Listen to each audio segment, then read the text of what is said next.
Time now for Back Pages tonight here on Sky Sports News, bringing you a first look at the sports stories in the morning's newspapers. And joining us are Mark Ogden, senior writer for ESPN, and Ian Ladyman, football editor for the Daily Mail. Welcome to you both. Let's quickly run through the Back Pages as they reach us ahead of a busy weekend of football. In the Mail, Pep's fuming over Grealish. A call-up, he insists Star's not fit, but England boss knows better than me. The Sun, on the similar theme, Pep's really angry. Art's big tip, that's Arteta's view on the title race, and Cop stall on Trent Alexander-Arnold contract talks, that is. Times has Arteta, no one will run away with the title, and the couple who inspired Keely Hodgson's gold medal at the Olympics. Telegraph for Sport, quote-unquote, disgraceful England rugby team, that is, in anthem route, while Guardiola takes a swipe at Carragher over Grealish regarding the England football team. And the Eye covers that story in their main headline there. Grealish calls up, angers Guardiola. Guardian leads with the big rugby union match of the night. All Blacks power past the Islands, and Mourinho eyes Howe's position at Newcastle. Ian, let's start with the Mail, your paper. Your colleague Jack Gaughan with this story. Pep fuming over Grealish call-up. He insists Star is not fit, but England boss knows better than me. Ian, just explain to those of us who may not know the detail of the injury picture here, what exactly is happening. Well, Jack Grealish hasn't started a game for Manchester City for about a month. He's not been fit, and Pep Guardiola insists that he's not fit and not ready to play for his club. So therefore, how can he be ready to play for England? I mean, you have to look at it from the club's point of view at the moment, not just Manchester City, but all the clubs. This is the third international break of a season that is only 10 games old in terms of the Premier League. You always get to this point and clubs are starting to grow sick and tired of international breaks. City have got injuries. Other clubs have got injuries, but City have particularly got quite a long injury list. And you can absolutely imagine why the thought of not just an England manager, but an interim England manager who is no longer going to be in charge of the England team beyond 10 days' time. You can see why a club manager like Pep Guardiola would be irritated by one of his star players being called up when he hasn't played. I must say, very quickly, I think this international break will be very, very interesting. Lee Carsley, as we know, is about to take charge of his final two games for England. Thomas Tuchel, the new England manager in waiting, isn't involved, isn't going to be involved until January, isn't even going to come to meet the players, isn't going to be in Athens to watch England play Greece or at Wembley to watch them play the Republic. So you can imagine the number of possible withdrawals England will be facing from this squad next week. You will have club managers saying to their players on Sunday evening, you're a bit sore, your hamstring's tight, do you really want to go? It's not a big game, it's not even the proper England manager. You can absolutely see those conversations taking place. And I have to say, that environment of uncertainty is very much one of the FA's making. Tuchel otherwise engaged indeed. England, though, big, want to win the games, Mark, don't they, to get promotion from this League B. Let's go to the Sun, who have the headline, Pep's really angry. Guardiola, Jack's not fit, he cannot play. The piece by Martin Blackburn does say that Three Lions sources insist they were in regular contact with City medics and were assured he was available for the Nations League double-header. Does it put Jack Grealish in an awkward position, Mark? There's a strange subplot that he's probably been the star man both on and off the pitch in terms of Lee Carsley's England, short-lived England. Yeah, I suppose from Jack Grealish's point of view, it's an opportunity to play and get himself fit. But, he hasn't played since the 20th of October, so that's coming up for 3 weeks. And, Pep Guardiola's got every right to question the selection because, I remember times when players weren't picked for the country if they hadn't played for their team the previous weekend. Now, Grealish hasn't played for 3 weeks, so he shouldn't really be in the squad. I'm sure that Lee Carsley, if he wants to kind of create some legacy for himself, he could have picked a young player that's coming through that, give him a chance in a game that it does matter because England want to get back into the top tier of the Nations League, but it clearly doesn't matter to the FA because they decided they didn't want Thomas Tuchel for it. You know, they've hired this new superstar manager. They said, well, yeah, let's give these 2 games a miss. They're not really that important. It's only the Nations League starting January. Well, if that's their tone, that's their attitude. What does it say to the players? You know, like Ian says, if the players suddenly decide they're not up for this game, what can the FA say? Well, you know, your star manager's not here for this one. So, but for Grealish, obviously he'll want to play because he missed the Euros this summer. He won't want to miss out on another major tournament. But if he's got anything about him, he'll think, well, my manager's not happy about this at my club. We're going to have a really long season at Man City. We could be playing the Club World Cup final on the 15th of July. He'll need a break. So, yeah, he's in the middle.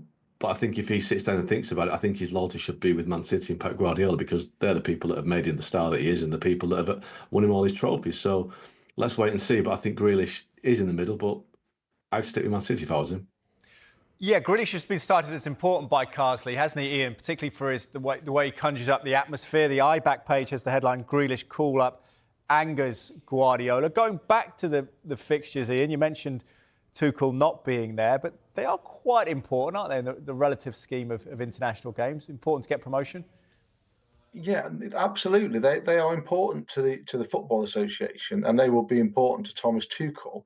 But but when it comes to the tug of war, which always takes place around this group of international fixtures, particularly, like I say, the third one already this season, the tug of war always takes place. That uncertainty can be placed in players' minds by themselves, by their own bodies, and by the club managers. Let's not forget it. There's always a bit of psychological warfare goes on ahead of these fixtures. And on this occasion, I just think that if there was a little chink of doubt in a player's mind about whether he was fit, whether he could push his body through it, then the fact that it's with the greatest respect to Lee Carsley, who's done a perfectly fine job standing in, the fact that it's Lee Carsley waiting for the players next week and not Thomas Tuchel, the fact that Tuchel won't even be in the building or in the stadiums might just play a part, that's all. Yeah, maybe that game away in Greece particularly tricky as well. Let's go to the Times and talk title race, Mark, with the headline there. Below the picture of Keely Hodgkinson, the 800-metre champion. Arteta saying no one will run away with the title. Gary Jacob saying that Arsenal have nearly dropped as many points in 10 Premier League games this season as in the entirety of the previous campaign. But Arteta, Mark, thinks it's a league trend. Do you agree? Is he trying to smokescreen Arsenal's problems? Liverpool are doing OK at the moment. Yeah, I think a little bit maybe Mikel Arteta is a bit of damage limitation there because maybe no team's going to run away with it, but Arsenal are in danger of falling out of it because, you know, they've dropped too many points and Liverpool have built a bit of a lead over Arsenal now and they're looking good. You know, Man City have had a tricky run recently, but they're still Man City, they're still second, they're not far off the top and I think, you know, they will come good and, you know, March, April, May time, they'll still be there. I think Arsenal are the team that have got problems. They're the team that have got injuries. They hadn't, you know, I think they're paying the price now for not signing a striker in the summer. You know, Kai Havertz does well for Arsenal, but he plays every week. He needs a break, and they need somebody that they can rely upon to put the chance in the back of the net. And I've seen a few times this season with Arsenal. I think the Brighton game earlier this season, where if they had a striker or an additional forward, they'd have won the game. They're dropping too many points because they don't have enough reliable forwards. So Mikel Arteta is focusing on the teams that aren't pulling away at the top, he thinks, rather than focusing on the situation at his own club. You know, let's be honest, there's a few. You could talk. It's a mini crisis at Arsenal. They've lost a few games. They've lost some players. They've lost the technical director in Edu. So it's not looking great for Arsenal right now. So what the managers do, they deflect it away and talk about something else, and that's what Mikel Arteta's done.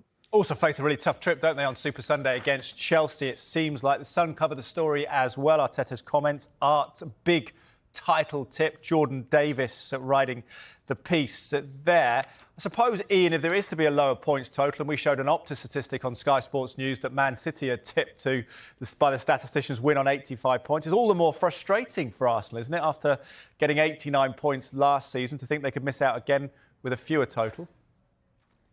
Yeah, I mean, first thing first, I'd be surprised if Manchester City only finished with 85 points. They finished with 91 points last season, which was quite low by their usual standards. I had a look at this earlier in the week. City have actually only got 1 point less or fewer at the moment than they had at this stage last season. So although City have had their own struggles, you could argue they're pretty much on track to do what they did last time. Clubs like Arsenal and indeed Liverpool, and let's not rule Chelsea out. Chelsea are on the same number of points as Arsenal. So if Arsenal are in it, Chelsea are in it. But those clubs should be under absolutely no doubt that Manchester City will do what they always do in the second half of the season. I'd be absolutely staggered if they didn't. So there's no point saying to yourself, "Oh, it's going to be a tighter race. It'll be a lower total." Whatever that total is, when it comes to April, May, Manchester City will be absolutely flying, and these clubs will have to make sure that they are also, or that they've given themselves a bit of a buffer beforehand to withstand it. It's interesting, isn't it? Something seems to happen to City around Christmas and they kick into gear. Liverpool at the top at the moment, Mark. Let's go to the back page of The Sun again. A little story in the bottom left corner, but a significant one by Matt Hughes, an exclusive. Contract talks with Trent Alexander-Arnold are stalling as Liverpool are reluctant to offer him higher wages than Mo Salah and Virgil van Dijk. Mark, how significant a subplot could this be in Liverpool's season and trying to keep everyone happy and keep them at the club? Yeah, it's the one thing that could blow up and be a real problem for Liverpool, because you've got three big players there. They're all different circumstances and different requirements, different wage demands. And I think Alexander-Arnold is interesting because a fullback doesn't merit more than a star striker. He just doesn't. You know, Mo Salah scores the goals and wins the trophies, and you know Alexander-Arnold's played his part in that. But you can't really justify giving a fullback a bigger deal than anyone else in the team, because big players make differences in games, and Alexander-Arnold, as big as he is not a goal scorer. And also, I think Arne Slot wants his team to play a little bit differently. He doesn't want his fullbacks to be attacking as much as they did under Jurgen Klopp, and that doesn't really help Alexander-Arnold because his strength is going forward. He's not the best defender in the world. So, from Liverpool's perspective, why would you be happy to pay a huge deal for Alexander-Arnold if he's not really cut out for the manager's way of playing? And obviously, he's a very good defender. He's at the peak of his career. He's a homegrown player. He wants to be captain. I thought it was interesting when he did an interview last week and he said that he wants to become the first right back to win the Ballon d'Or. Well, that isn't what a Liverpool player says. A Liverpool player wouldn't say that, but that's what a Real Madrid player says. And it seems like he's not exactly quelling speculation linking him with Real Madrid. He's almost encouraging it by saying things like that. So it seems like he's already got his head out of the door. It seems like he's planning for a future away from Liverpool. And this is a sign of that the contract talks aren't really going anywhere, because maybe he thinks that he's at the stage of his career now, he's a free agent next summer. It's time to move on. And you can't really deny him that chance because he's won everything he needs to win at Liverpool. So if he wants to go, great. But I suppose Liverpool fans would want some clarity sooner rather than later, because this is hanging over the club, probably more than Van Dijk and Salah because of Alexander-Arnold's age. Indeed, yeah, 26 years of age. Big challenge to win the Ballon d'Or as a right-back, as Danny Carvajal found out, didn't he, this season. Ian, what's your take on the situation regarding Trent Alexander-Arnold? The piece here by Matt Hughes makes the point that he is 26, Salah's 32, Van Dijk's 33. There'll be a bigger sell-on value for Liverpool in it. But could you conceive of a world where they pay Alexander-Arnold more than those players to keep him, if that is the sticking point? Only two defenders have ever won the Ballon d'Or, by the way, so I would say Trent pretty much has no chance of that, however long he plays. But I would actually take slight issue with Mark. I think Trent Alexander-Arnold is absolutely fundamental to Liverpool. I don't see any slackening off in the way he's played, in his usefulness, in how worthwhile he is, how important he is to that team. And I know it's odd to pay a defender more than a centre forward, but when that centre forward is at the top of his game and about to go down the other side of the hill, and that defender is still on the way to his peak, I think there is an argument for it. I think the contract situation with the three players at Liverpool, Van Dijk, Salah, Alexander-Arnold, is the elephant in the room. But to me, Trent, in the long term, is the most important one. He is the most important one, and I wonder if it is already too late. I wonder if the Real Madrid thing is already kind of not almost done, but in his mind, in his head, he knows it's a possibility for him. And given what he's won with Liverpool, i.e. everything, given what he's achieved with Liverpool, everything, I do agree with Mark. I wouldn't blame him for a minute if he went. Okay, yeah, could we sign off with a title? Maybe they're certainly top ahead of that Aston Villa game on Saturday night. Ian, Mark, thank you for now.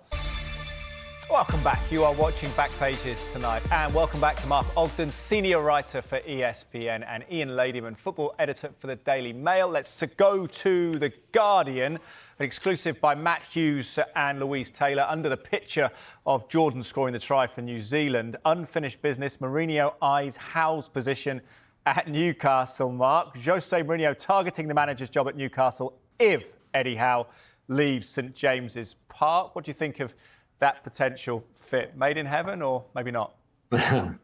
Look, you can see why it might appeal to Newcastle's owners. If they want a big name and a celebrity manager, then Jose Mourinho ticks the boxes, doesn't he? He's as big a name as they come even now. He's probably not as successful as the best names out there, like people like Pep Guardiola, Carlo Ancelotti, but he's big time manager, and it would help Newcastle, I guess, in their attempt to grow the name of the club and the brand of the club worldwide. But if you want a manager that's going to win you something, then it's not Jose Mourinho anymore. I think the last time he won the league was getting on for 10 years ago at Chelsea. He's not really been competitive at the top end of the league for about that same sort of time. He didn't really cut it at Man United and definitely not at Tottenham. So, Newcastle are a club that want to grow. And, do they want to grow from a top 10 club to being a top 6 club, a top 4 club? Maybe. But I don't see that appealing to Jose Mourinho because it doesn't last long before he starts finding fault with the players, the owners, and everything else. So, and I think Eddie Howe's doing a good job. I think Eddie Howe's had issues at Newcastle behind the scenes as well. I think he's doing a really good job there. And I think if you give him time,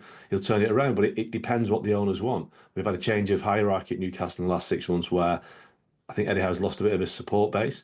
And the people in charge now might decide that rather than have a steady Eddie, I guess, in the terms of steady Eddie being the guy that can take them slowly to where they want to be, the shortcut is to get a big name manager. But I'm not sure that shortcut is Jose Mourinho.